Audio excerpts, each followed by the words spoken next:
Adya. Good morning.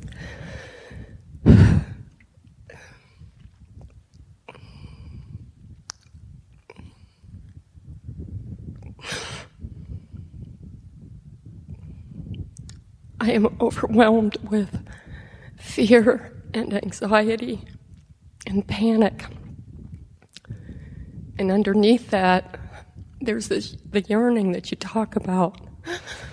And that's what got me here, even though I've been feeling this way for maybe 4 or 5 days.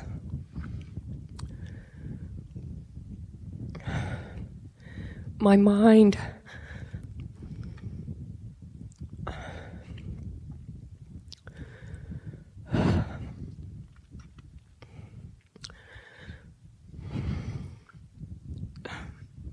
That says it all. I know. Right? My mind. Right? So it's not unusual for some people, to get frightened for something deeply within us, something deep in our unconscious. You know, you sign up for something like this months in advance, and it seems like a fantastic idea. And then as the time comes closer and closer and closer and closer and closer, those sort of deep unconscious parts of your psyche can come up, and they view this as very threatening. Right? I'll die. Yeah. I'll never make it. I'll go crazy.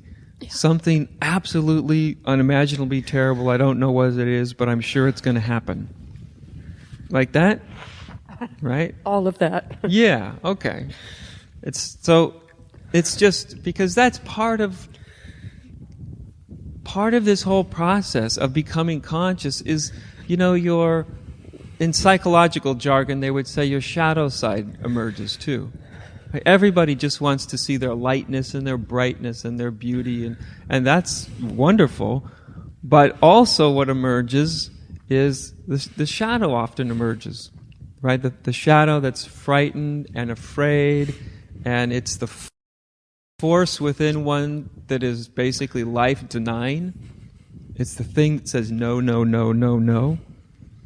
And that force will get dredged to the surface at the mere anticipation of coming to something like this, right? So the fact that it's been dredged to the surface doesn't mean anything's gone wrong, although it may feel that way. Doesn't mean that any mistake has been made, although it may feel that way. It just means that part of your mind space that has been pushed aside into a very unconscious corner of your psyche has now begin to arise, right?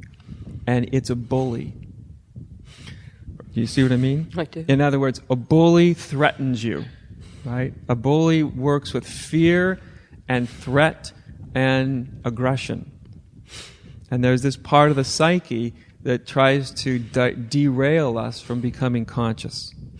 And the way it derails you is by being this sort of internal bully. It creates fear and anxiety, and it's this sort of threat inside of you. Something terrible is going to happen. And so, I get asked the question all the time. This isn't uncommon. What do I do about this? And of course, what this energy loves inside of you, this energy of fear, this internal bully loves a good fight. So it loves you to try to get rid of it. Fear loves you to go to war with fear, because that's what it thrives on. It loves for you to try to get rid of it, to try to transcend it, to try to go beyond it. Any relationship with it that's in any way based in conflict or denial, fear loves it, because it feeds on it. Right? You noticed? The more you've tried not to be afraid, the more afraid you get. The more you try not to be anxious, the more anxiety you feel. So it feeds off of itself. Right? But when you actually just allow it a great space to be, allow in your mind, grant permission for there to be almost infinite space for fear an anxiety. In other words, you grant it permission to be. And what happens? So we experiment with it just in the moment, okay? What happens when you actually grant fear, anxiety, the permission, total permission, absolute permission to exist right now? If you just inwardly say, this fear, this anxiety has absolute permission to be here, 100%. I'm allowing it to be here and right now.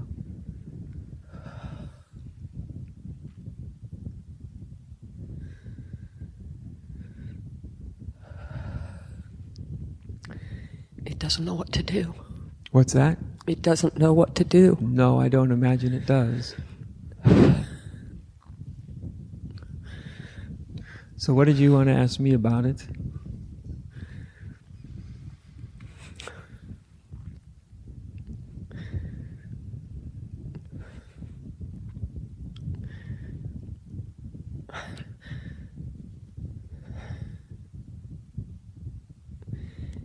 Is it possible for it to prevent me, for it to overwhelm me totally? If you fight with it, yes. It just seems so... Immense? Yes. I know. It seems like... It seems impossible just to let it be. I know.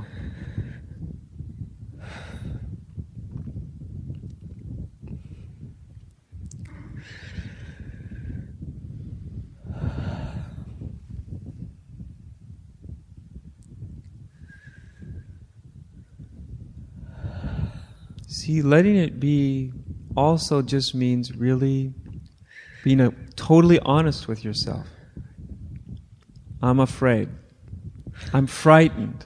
I'm anxious.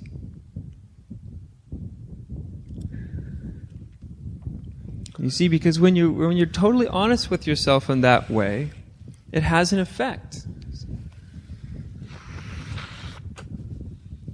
Because almost always we're trying to change our experience, are we not? If it's unpleasant, I want to change it. That's what I mean when I say grant it permission to be. That admit that it's there.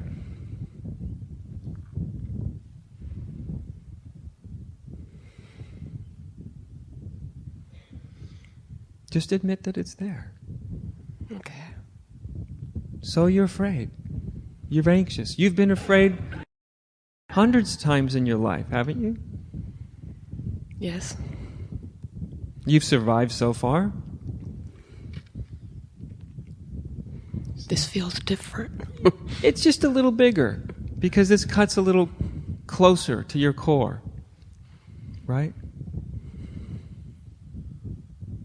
Have you ever heard about this is a phenomena that's actually quite well known in people who work with people who are dying.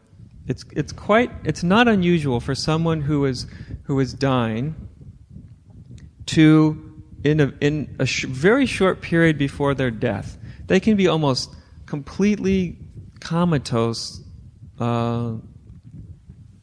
uncommunicatable, really out of it. And all of a sudden, sometimes, they'll just all of a sudden sit up in bed and be as clear as a bell and have rational communication and be talking to people as if nothing at all is wrong with them. And they'll be that way for like 5 minutes or an hour or whatever, and then all of a sudden they'll slip back into that place and boom, they'll be dead. So something comes up in some people right before they die. This life force sort of has its last hurrah, and it creates great clarity, and it seems like they're in perfect health, and then boom, then they're gone. And the same thing happens, but it's just in reverse with spirituality. It's very often that when you're right on the edge of seeing something very deep, all the fear, all the shadow side within you will rally to the forefront of consciousness quickly and powerfully, right? Yes. It'll rally its forces. It will seem like, where did this come from? It hasn't been there. And it will present a very powerful, overwhelming face, right? And you'll tend to think, I can't take this, I'll go crazy, I'll never make it through, right? It has this, so all the forces of illusion are being rallied to make sure that you don't see what you're just on the verge of seeing.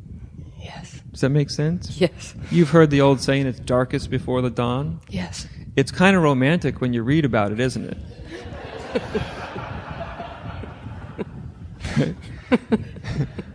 You're experiencing it. This is the darkness before the dawn, okay? Okay. And if it's any help, it's like, that's why people wrote things like that. It's darkest before the dawn.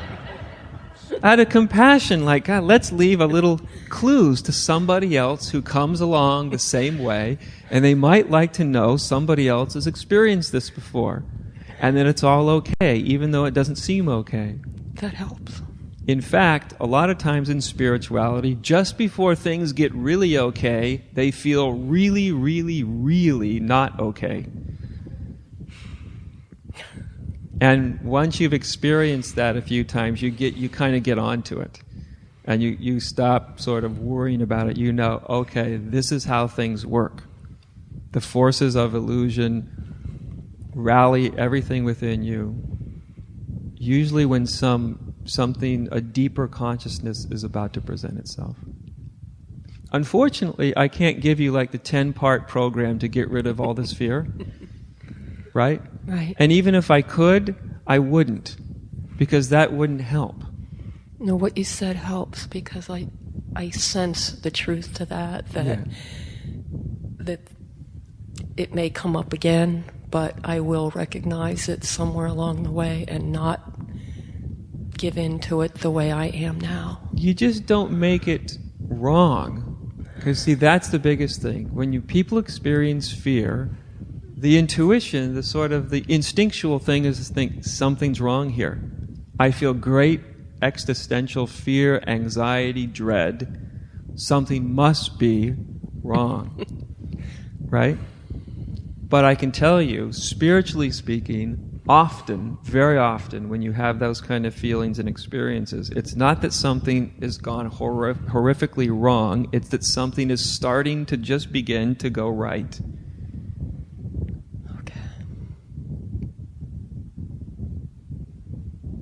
Don't necessarily think that all the illusion within you just surrenders like this. It might, but very often it's like trying to pry the fingers open from somebody who's been clutching a tree branch for a long time and thinks if their hand is let go, they'll fall from the tree and go splat on the ground. Right? That's all that's happening, you know. You're just holding on. But it'll pass. Promise. Good to see you with you. You let me know.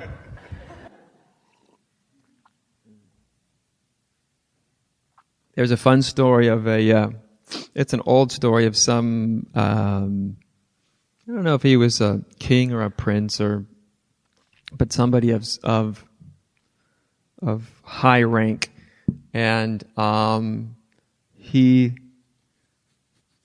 got this spiritual sort of yearning came inside of him, and he started to see the futility of all the power and riches and everything that he had attained. And so he called in the local sage and asked the sage if the sage could give him or tell him something that could bring great peace and freedom in his life. And the sage says, yes, I can do that. And the sage left, and he came back a week later with a ring. And on the inside of that ring, he'd had inscribed, "This too shall pass." And he said, every time something arises that is difficult or good for you, just recite the phrase inside this ring, this too shall pass. And it will bring great peace and freedom to you. And